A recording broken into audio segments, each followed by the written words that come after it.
साहब मैं आपका सामान उठा लूं क्या? साहिल अभी बस से उतरा ही था कि किसी की आवाज सुनकर चौंक गया। पीछे मुड़कर देखा तो एक उसके ही उम्र का लड़का फटे पुराने कपड़े पहने उसके सामान की तरफ देख रहा था। साहिल ने उसे टालते हुए कहा, नहीं मैं खुद ही उठा लूंगा। यह सुनकर वह लड़का थोड़ा निराश हो गया और बोला, साहब कुछ भी दे दीजिएगा, बहुत मजबूर हूं, कुछ खाने का इंतजाम हो जाएगा। साहिल झुंझलाकर उसकी ओर देख रहा था।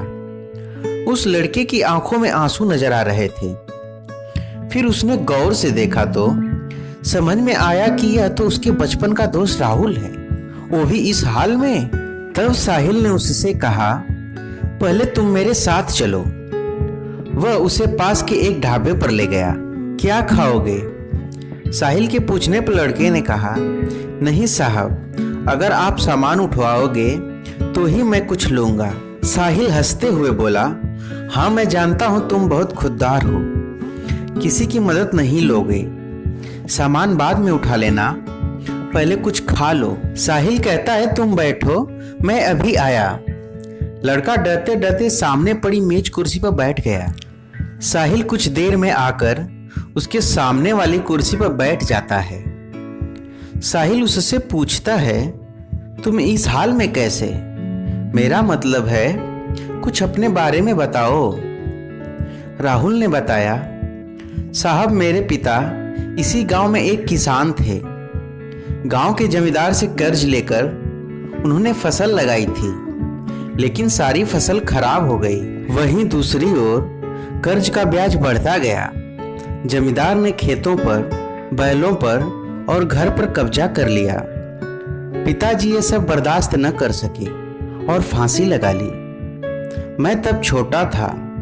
कुछ दिन बाद माँ भी चल बसी। स्कूल जाना तो दूर, गांव में कोई काम न मिला, जिससे मैं भूखे मरने लगा। तब से जो भी काम मिलता है वह कर लेता हूँ। दोपहर को बस आने पर कोई कोई सवारी सामान उठवा लेती है तो मेरा खाने का जुगाड़ हो जाता है। तभी खाना आ गया। खाना देखकर राहुल बोला, साहब ये तो बहुत महंगा होगा, मेरी मजदूरी तो बस 10 रुपए बनती है, ये सब मैं कैसे चुका पाऊंगा? साहिल हंसते हुए बोला, अभी मैं आया हूँ, वापस भी जाऊंगा, तब मेरी सामान उठा लेना। वहीं साहिल राहुल को जानबूझकर अपनी पहचान नहीं बता रहा था। उसे पता था कि अगर उसने ऐसा किया तो राहुल उससे मदद नहीं लेगा। राहुल बहुत भूखा था। वह जल्दी जल्दी खाना खाने लगा और इधर साहिल कुछ देर के लिए पुराने दिनों में खो गया। उस समय दोनों एक ही स्कूल में पढ़ते थे, दोनों साथ खेलते थे। राहुल पढ़ने में बहुत तेज था। उसमें और साहिल में हमेशा फर्स्ट आने की होड़ लगी रहती थी। वहीं साहिल के पिता उसी स्कूल में अध्यापक थे। साहिल के पिता का ट्रांसफर हो गया तो साहिल स्कूल छोड़कर शहर चला गया। आज वह कॉलेज में पढ़ता है। छुट्टियों में गांव के पुराने दोस्तों से मिलने चला आया। वैसे उसके चाचा भी इसी गांव में रहते हैं और साहिल को यह उम्मीद बिल्कुल नहीं थी कि उसका दोस्त उसे इस हाल में मिलेगा। साहिल अपने ही ख्यालों में खोया हुआ था। तभी राहुल ने उससे कहा, साहब मेरा खाना हो गया, चलिए आपका सामान उठा लेता हूँ। तब साहिल बोला, अब पढ़ने का मन नहीं करता? तब राहुल कहता है, साहब माता पिता का साया क्या होता है यह उनके जाने के बाद पता लगता है। मेरे पिता मुझे सरकारी अफसर बनाना चाहते थे। साहिल उसकी बातें गौर से सुन रहा था। राहुल को एक पल के लिए अभी एहसास नहीं हुआ कि यह तो उसका बिछड़ा हुआ दोस्त है, क्योंकि साहिल के नए नक्श से लेकर उसका पहनावा सब बदल चुका था। राहुल ने पूछा, साहब आप यहाँ किसके घर आए हैं? साहिल ने अपनी पहचान छिपाते हुए कहा, नहीं बस ऐसे ही घूमने आया था। अच्छा यहाँ कोई होटल मिल जाएगा रुकने के लिए?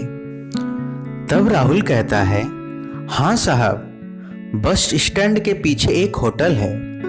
आपके शहर जैसा तो नहीं पर ठीक ठाक है, मैं आपको वहीं ले चलता हूँ। तब साहिल ने हाँ में सर हिलाया और राहुल सामान लेकर आगे आगे और साहिल उसके पीछे पीछे चलने लगा।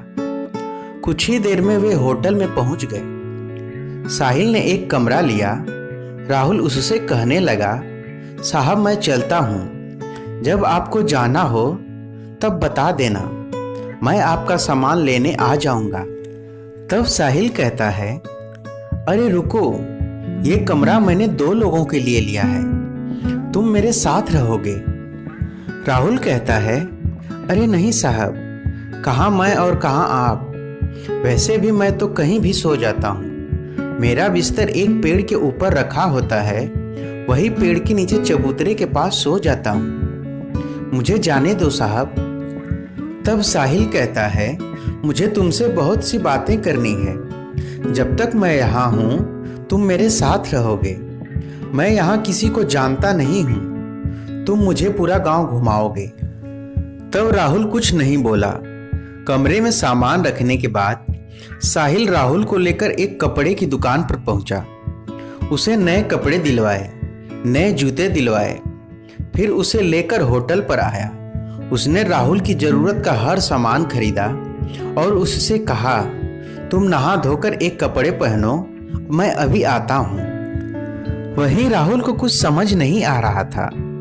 उसने नहा धोकर नए कपड़े पहने, अपने आप को शीशे में देख ही रहा था, तभी साहिल आ गया। राहुल अपने कपड़ों को देखकर रो रहा था। तब साहिल बोला, क्या हुआ, कपड़े अच्छे नहीं हैं? तब राहुल कहता है, नहीं साहब, माँ की याद आ गई। वो अपने हाथ से सिलकर कपड़े पहनाया करती थी। कल मैं आपको अपना घर दिखाऊंगा, जो जमींदार ने हथिया लिया था। फिर साहिल उससे बैठकर बातें करने लगा और बातें करते करते उसने पूछा, अच्छा तुम्हारा कितना कर्ज था जमींदार के पास?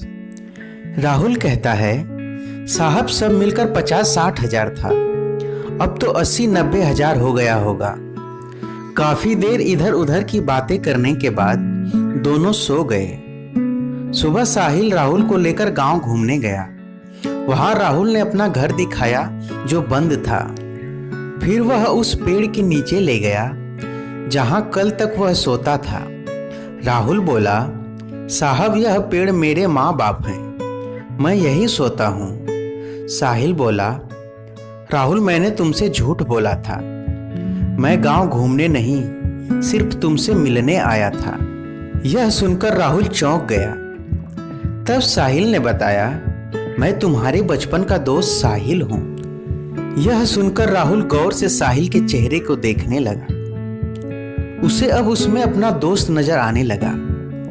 उसकी आंखों से टप टप आंसू बह रहे थे और कहता है, साहब आप। वह कुछ बोलता इससे पहले साहिल ने कहा, साहब नहीं, साहिल तुम्हारा दोस्त। राहुल कुछ बोल न सका। वह बस एकटक साहिल को देखे जा रहा था। उसके अंदर का सैलाब अब उमड़ने लगा था।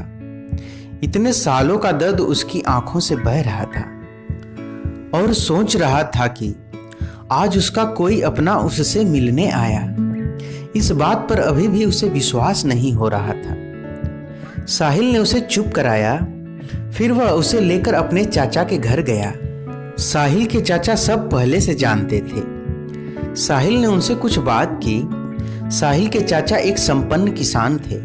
उन्होंने अपने साथ कुछ किसानों को इकट्ठा किया और जमींदार के घर पहुंच गए। साहिल के चाचा ने जमींदार से पूछा, इसके पिता पर कितना कर्ज है? तब जमींदार अकड़ते हुए बोला, कौन चुकाएगा?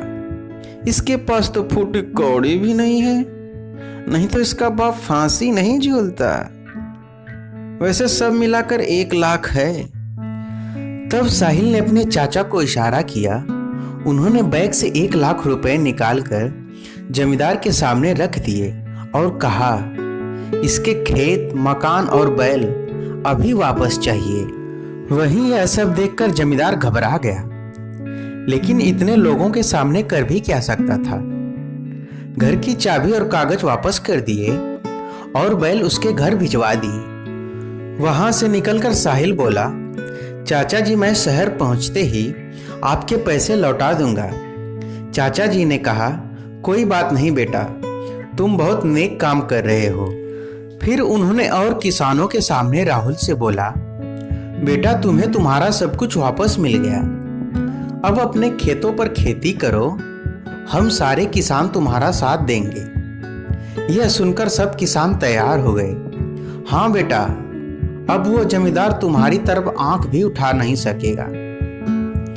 वही साहिल ने राहुल को खेती करने के लिए 20,000 रुपए और दिलवा दिए। राहुल उसके पैरों में गिर पड़ा। उसे उठाकर साहिल ने कहा, दोस्त तुझे आगे निकलकर दिखाना होगा। अगली बार जब मैं गांव आऊं तो मेरा दोस्त मुझे खुशहाल मिलना चाहिए। और इतना कहकर साहिल ने राहुल को गले लगा लिया। अगले दिन साहिल शहर चला गया। वहां से उसने अपने चाचा के पैसे बैंक में जमा करवा दिए। इसके 6 महीने बाद एक दिन साहिल के दरवाजे पर घंटी सुनाई दी। दरवाजा खोलने गया तो देखा सामने राहुल खड़ा था। मात्र 6 महीने में राहुल बिल्कुल बदल गया था। साहिल ने उसे गले से लगा लिया। अंदर आकर उसने साहिल के माता पिता के पैर छुए। साहिल बोला, अचानक यहाँ कैसे? सब ठीक है ना? उस जमींदार ने परेशान तो नहीं किया? तब राहुल कहता है, नहीं यार, सब ठीक है। तेरे चाचा और दूसरे किसानों ने मेरी बहुत मदद की, अब तो सब ठीक है। मेरी फसल भी बहुत अच्छी हुई है और उसकी कमाई से मैं तेरा कर्ज चुकाने आया हूँ। ये 20,000 हैं, बाकी धीरे धीरे चुका दूंगा। तब साहिल कहता है, तू मेरा भाई है, मैंने कोई कर्ज नहीं दिया था तुझे, तूने कैसे सोच लिया? ये मैं नहीं ले सकता। लेकिन राहुल जिद करने लगा।